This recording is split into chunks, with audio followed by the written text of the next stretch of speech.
1971. So that's 51 years ago. And what happened in 1971?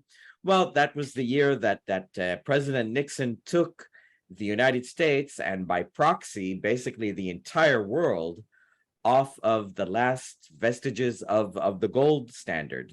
So not only was the United States dollar not backed by gold anymore, since the world was basically using the dollar as the main medium of exchange, that meant that the entire world was off the gold standard for what is very likely the first time in world history where the entire world is on what is known as a fiat money system.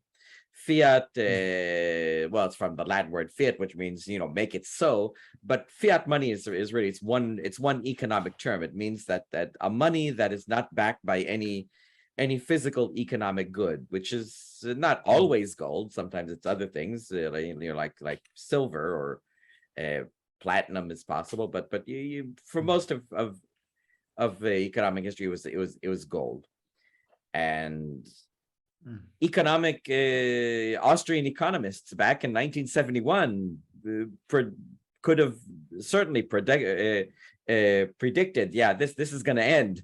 And how long does it take? Well, fiat money always ends in a crash and a burn to zero. Sometimes it's within a few years, sometimes it's within a few decades.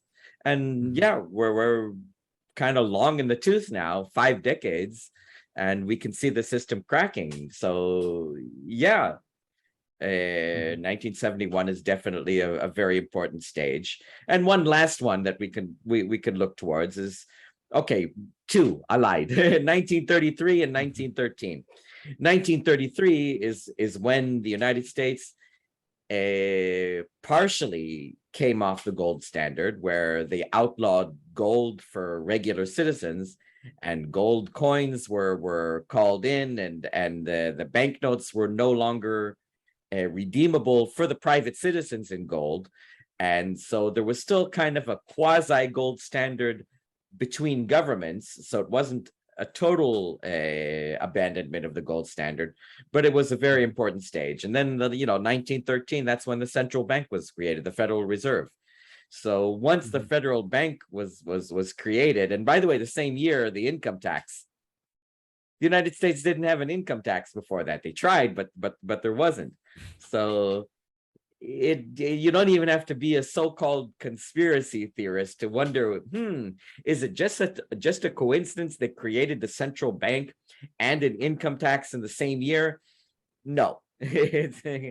So, but once the central bank was created, you kind of knew, okay, it's just a matter of time until things go downhill. So now we're going back well over 100 years, but this is all based on logic and foreseeable events. Yeah, and it's